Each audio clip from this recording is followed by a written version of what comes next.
खरं तर तुमचा आणि निक्कीमधला जो संवाद होता, जेवलीस का? तुझं प्रेम भेटल्यानंतर पोट भरलं.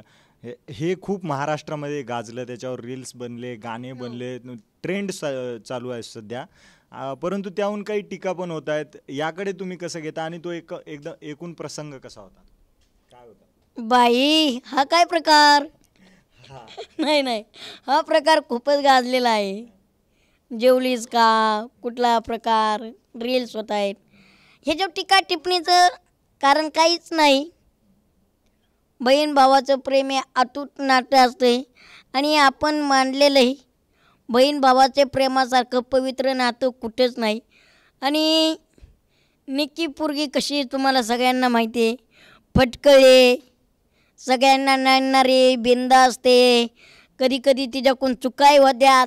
असा एकही विकेंडचा वार नसेल की तिथं निक्की तांबोळीविषयी बोललं जात नाही. त्याशी तर डायरेक्ट तुटलेल्या स्टुलावर बसवलं होतं सरांनी. पण ती एक हव्या मनाची आहे. पहिली बाजू तिने महाराष्ट्राने तिची एकच बाजू बघितलेली. निक्की उरमाटे, निक्की भांडी घासत नाही, निक्की घरातली कामं करत नाही. पण मला वाटतं महाराष्ट्राने आणि निक्कीला सुद्धा गरज आहे की दुसरी बाजू दाखवून द्यायची की निक्कीसारखी प्रेमळ पोरगी कुठंच नाही. कारण मी तिला खूप जवळून पाहिलेलं आहे. कारण आमचं बहीण भावाचं प्रेम जरी असलं तरी ती व्यक्ती जिच्यावर मनापासून प्रेम करते ना, तर ती मनापासूनच प्रेम करते. आमची किती भांडणं होऊ द्या, तिने प्रत्येक वेळी माझी काळजीच घेतलेली आहे आणि प्रत्येक वेळी तिने घरच्या सदस्यांची सुद्धा काळजी घेतलेली आहे. आता थोडंफार घरात राहायचं म्हणल्यावर तिरकामिरकी होतच असते, बाकी काही नाही. हे जो मी सगळ्यांना सांगेन की रसिक मायबापो, तुम्ही कुठलाही मनात दोष ठेवू नका. आमचं नातं एक वेगळं नातं होतं, बॉन्डिंग चांगलं होतं आणि या नात्यातून तुम्हाला कुठलाही गैरफायदा घ्यायचा येणार नाही. आणि प्लीज घेत जाऊ नका. कारण काय होणार आहे गैरफायदा घेऊन मला तुम्ही सांगा. आज बिग बॉसचं घर असेल, इथवर वेगवेगळे कलाकार आहेत. बाहेर आलो, नातं संपतात किंवा नाही संपत, पण जोपर्यंत घरात आहे तोपर्यंत आनंदाने राहा, खेळा. सगळ्यांनी खेळलं पाहिजे. प्रेक्षक मायबापांना मला वाटतं, मी बाहेर आलोचो, मला दुःख नाही, मला एकाच गोष्टीचं दुःख आहे, मी मराठी प्रेक्षकांच्या मनात जागा करायला थोडा कमी पडलो, त्यामुळे बाहेर आलो.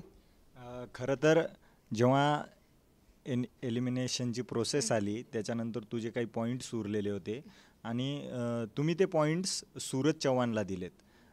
खरं तर तुझ्या जवळचे जे 4 जण होते, निक्की असेल, अरबाज असेल, वैभव असेल, ते 4 जण गेममध्ये असताना सुद्धा तुम्ही ते पॉईंट्स सूरजला दिले.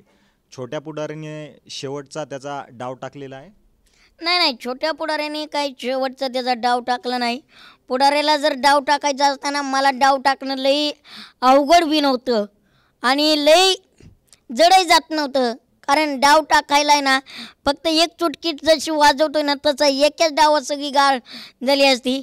पण मी घरात कधी राजकारण केलं नाही, कारण मला घरासारखं चालवायचं होतं.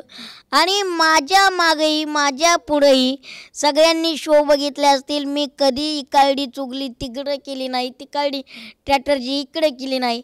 हे जर मला करायचं असतं, हे जर मी कधीच केलं असतं तर बाकीच्यांना सुद्धा वाटलं असतं घनश्याम दरवडे फेक वागतोय. पण घनश्याम दरवडे कसा होता, रिॲलिटी होता. घनश्याम दरवडे ओरिजिनल होता. घनश्याम दरवडे मनातून खेळला आणि शेवट घनश्याम दरवडेने डाव टाकला नाही. सूरजने मला किती बाऱ्या नॉमिनेट करू द्या, काही करू द्या, सूरज मला बोलत होता. मला माहिती आहे सूरज कुणाचं ऐकून बोलत होता. सूरजला त्यामुळं मला सूरज भाऊचं मी कधी मनाव घेतलं नाही. मी काय म्हणायचो, सूरज माझा मोठा भाऊ आहे आणि मी अजून काही म्हणतोय सूरज माझा मोठा भाऊ आहे. तो मला किती बोलला, किती रागवला, तरी मी त्याच्यावर कधीच रुसणार नाही. आणि जेव्हा आमच्या हातात 50-50 कॉईन दिलं तर तेव्हाच मी जाताना ठरवलं होतं, ज्या वेळेस मी घराच्या बाहेर जाईल त्यावेळेस मी सूरजला देईल. कारण मी कायमपणे आणि मी माझा असा आहे, मी एकच वचनी, मी माझा शब्द दिलेला खूप पाळत असतोय. माझा शब्द म्हणजे काळ्या दगडावरची पांढरी रेष. त्यामुळं मी एकदा शब्द दिल्यावर देतोच. मी घरात गेल्यानंतरच आधीच सांगितलं होतं, सूरज भेटला, मी त्याला सांगितलं, सूरज हे बघ, जोपर्यंत मी घरात आहे तोपर्यंत कायम तुझ्या पाठीशी उभा राहील. मग ते नॉमिनेशन असू, कॅप्टन्सी असू, कुठलाही टास्क असू. टीममध्ये गेलो, टीममध्ये मला बिग बॉसने पाठवलं तेव्हा तुझ्या विरोधात खेळेल बाबा, कारण मी तिथं प्रामाणिकपणे खेळेल हे स्पष्ट केलं होतं. जेव्हा आमचा पहिला आठवडा होता तेव्हा अख्खे घरातले मला म्हणले सूरजला नॉमिनेट करा, सूरजला नॉमिनेट कर, सूरजला नॉमिनेट कर. कारण त्याला वाचायला येत नाही, त्याला लिहिता येत नाही, त्याला कळत नाही, त्याला सांगता येत तसे कर. मी म्हणलं नाही, मला सूरजला नॉमिनेट करायचा नाही, मला सूरजला ठेवायचं आहे. कारण मी किती खस्ता खाल्ल्यात, मी एक शेतकऱ्याचं पुत्र आहे, तू एक शेतकऱ्याचाच पुत्र आहे. त्याच्या आईवडील नसताना तो कसा पुढं आला आहे, आपण किती सपोर्ट केला पाहिजे. त्यामुळं मी अख्ख्या घरच्यांच्या विरोधात जाऊन सूरजला पहिल्याच आठवड्यात मॅच सेव्ह केला होता. काल बी कॅप्टन्सीचा जेव्हा टास्क झाला तेव्हा त्यांच्याच टीममध्ये थोडी मतभेद चालू होती, काय करायचं काय करायचं. मी सांगितलं मी माझा शब्द तिथं माघार घेतोय. अंकिताला जरी मी कॅप्टन दिला असला तरी सूरजच्या विरोधात जाऊन मी अंकिताला कॅप्टन करू शकत नाही. मी सूरजला पहिला चॉईस करणार. म्हणून मी माझी पहिली पसंती सूरज चव्हाणच होता. आणि आजही महाराष्ट्राला मी एकच आव्हान करेल, मी जरी कमी पडलो असलो तरी मला एकच आव्हान करायचं आहे, सूरज चव्हाणच्या पाठीमागं खंबीरपणे उभा राहा. ते एक शेतकऱ्याचं लेकरू आहे. मराठी प्रेक्षकांनी मराठी माणसाला मोठं करा. सगळे मराठी लोक आहेत, पण आता सध्या सूरज चव्हाणला आपल्या पाठीमागची लय गरज आहे, पाठिंब्याची गरज आहे. त्यामुळे सूरजच्या पाठीमागं उभे राहा. तुम्ही खरं तर प्रकर्षाने एक शब्द बोलताय की मी दिलेला शब्द पाळतो, मी शब्दावर पक्का आहे, मी छोटा पुढारी. तुम्ही धनंजय पवारला पण शब्द दिलेला होता कॅप्टन्सीच्या वेळेस, पण तो शब्द का पाळला नाही, त्याच्यामुळे चुकीचा मेसेज पूर्ण महाराष्ट्रामध्ये गेला. धनंजय पवारला शब्द पाळायला धनंजय पवारने किती शब्द पाळलेत मला तुम्ही सांगा. माणसाने गोड बोलून कधी काटा काढू नाही. कारण जर तुम्ही माझा गोड बोलून काटा काढला तर मी सुद्धा गोड बोलूनच काटा काढेल. ही एक आपल्यात रणनीती असती आणि राजकारण म्हणण्यापेक्षा खेळाडूच्या डोक्यात ही रणनीती असावा. धनंजय पवारला पहिल्या आठवड्यात मी नॉमिनेट केला. मी स्वतः सांगतो मी त्यांना नॉमिनेट केलं. पण त्याच्यानंतर घनश्याम दरोडे पहिला व्यक्ती असेल की त्यांच्याकडे जाऊन सांगितलं की मी तुम्हाला नॉमिनेट करायला चुकलो, मला माफ करा.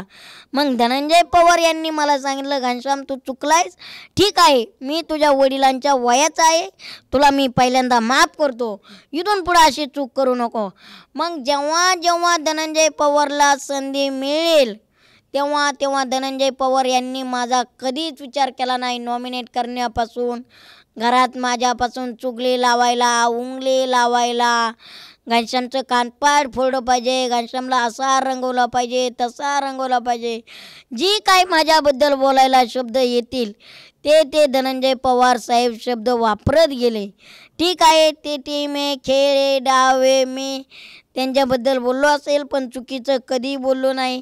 मी कायम DP दादाच म्हणलो, त्यांना कधी म्हणलो नाही दोनू दादा असे बोलते, तसे वागते, तसे नाही. आपल्या संस्कृतीत नाही एखाद्याला कमी लेखणं, एखाद्याला नावं ठेवणं, आणि माझ्या घरच्यांनी तर मला ती शिकवण दिलेलं नाही. त्यामुळं शत्रूला वार करताना शत्रूची हालचाल बघून वार करणं हे खूप मोठी गोष्ट असते. शत्रू कसाही असो तो शत्रूच असतो. शत्रूला कधी दुबळं समजायचं नसतं. त्या गेममध्ये सगळे आमच्यासाठी, मी त्यांच्यासाठी शत्रू होतो, माझ्यासाठी ते शत्रू होते. मी जर DP दादाला तेव्हा संधी दिली असती तर DP दादाने मला परत संधी दिली असती का सांगा तुम्ही आता. मग DP दादाने मला संधी दिली नसती म्हणून मी नाही दिली DP दादाला. खरं तर आता विधानसभा जवळ येत आहेत, छोटा पुढारी राजकारणामध्ये ॲक्टिव्हली उतरेल, कारण का लोकसभेवेळी तुम्ही निलेश लंके आणि बजरंग बाप्पा जिंकले पाहिजे असं सुद्धा तुमचं मत होतं. विधानसभेबद्दल काय पुढची रणनीती असणार? घनश्याम दरोडेंचं मत असण्यापेक्षा घनश्याम दरोडे काय बोलतो हे मत होतं. कारण घनश्याम दरोडे असा एकदा बोलला की बोलला, जो जिंकायचा तो जिंकलाच पाहिजे आणि जो हरायचा आहे तो हरलाच पाहिजे हे मत असतं. कारण एकदा शब्द गेला की शब्द.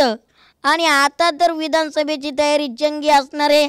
कारण आता खरी सगळ्यांना घनश्याम दरोडे परत मराठी प्रेक्षकांच्या मनावर आणि परत सगळ्यांच्या म्हणजे मी एक माणूस युद्ध हरला म्हणजे लढाई हरत नाही, परत पिटून उठेल आणि मी सगळ्यांच्या मनावर थोड्याच दिवसात राज्य करण्यापेक्षा त्यांच्या मनात जागा निर्माण करण्याचा प्रयत्न करेल. आणि नक्कीच मी सुद्धा आता विधानसभेत सहभागी होण्यापेक्षा वेगळं काहीतरी तयारी चालू आहे. लवकरच कळेल वेगळी तयारी लवकरच कळेल. समजने वालों को इशारा काफी है.